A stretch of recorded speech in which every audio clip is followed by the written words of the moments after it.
سيبك من ان حكم المباراه طلع الكارت الاحمر بعد انتهاء المباراه عشان عارف ان لعيبه الاهلي هتجري تعترض عليه، معرفش ليه. وسيبك من ان كابتن محمد هاني هيفضل ناشئ ونقطه ضعف كبيره جدا في النادي الاهلي وبيخسرك ماتشات كتيره جدا، والكارثه انه موجود لحد دلوقتي في النادي. وسيبك من ان كابتن اليو فالنسيا يعني كان موجود بيلعب في نص الملعب تايه وتحس انه كان بيلعب مع الترجي. وسيبك من ان كابتن احمد نبيل كوكا كان بيلعب برضه في نص الملعب بس ما اعرفش انا ما شفتوش ليه. وسيبك من ان كابتن امام عاشور القصه الجديده مخلياه امور شويه. وسيبك من ان كابتن محمود حسن تريزيجيه صاحب كلمه الار 2 انه ما بيعرفش يلعب خارج منطقه الجزاء، ولازم يعني داخل منطقه الجزاء يجي له 10 كور يضيع منهم 9 ويحط واحده ويجري على الجمهور ويقول لهم انا هو ده كابتن ار 2. وسيبك من ان يعني كابتن احنا كنا بنلعب النهارده بمهاجم كابتن احمد السيد اوفر، دي حاجه تانية خالص.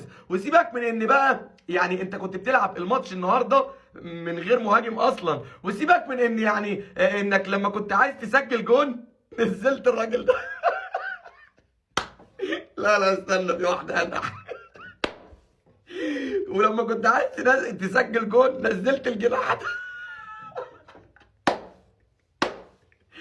وسيبك بقى من ان الراجل ده لو ما كانش واقف في حراسه المرمى النهارده او في ماتش الترجي كنا خسرنا 2-3 وهيقعد الماتش الجاي دكه ولا يلعب عليه الشناوي عادي جدا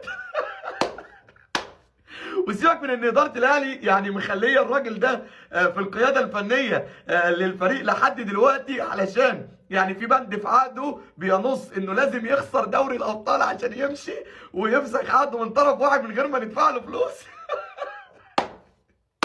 سيبك بقى من كل ده كوم، واللي جاي ده كوم تاني يا جماعه. انا بجد حابب اشكر جماهير نادي الترجي التونسي ونادي الترجي التونسي المحترم على التيفو المحترم والتيفو الجامد جدا ده، وخصوصا ان كابتن محمد ابو تريكه في التيفو كمان تعاطفنا مع غزه. وعايز اقول لكم يا جماعه ان يعني صاحب التيفو ده ذكي جدا وصاحب التيفو ده محترم جدا. ليه؟ علشان التيفو ده يا جماعه كابتن محمد ابو تريكه لما رفع التيشيرت وكان مكتوب تعاطفنا مع غزه، التيشيرت ده يا جماعه كان بيلعب مع منتخب مصر، وكابتن محمد ابو تريكه بيلبس رقم 22 مع منتخب مصر، ولكن ركز كده على الشورت رقم 74، ورقم 74 ده هو شهداء الاهلي.